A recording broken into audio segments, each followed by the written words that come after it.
Their meeting at Adaloop this morning may have been largely ceremonial, but make no mistake, substance underlies the symbolism.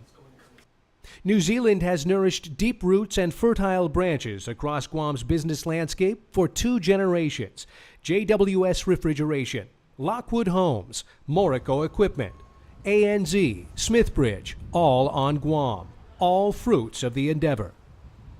Member of Parliament John Hayes and New Zealand Business Council Chairman Gilbert Ulrich are building on a relationship whose foundations were laid decades ago, with an outlook to a mutually prosperous future. And despite doubts about the timeline for Guam's multi-billion-dollar military buildup, the Kiwi Club smells gold. Actually, you're working in an environment where there's business certainty. Business people like certainty. Your rules are very straightforward, they're very clear.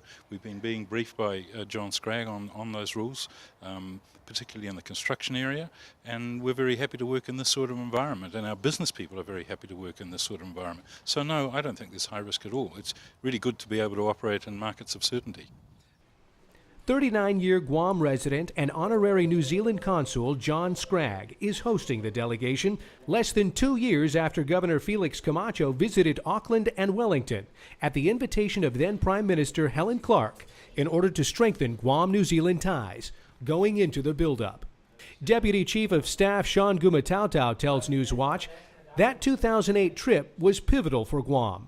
And all in all, a very successful trade mission. And again, to see them here and looking at the opportunities knows that there was some significant impression left on them. Ulrich couldn't agree more, Guam being seen as one of the more trustworthy places to do business in the region.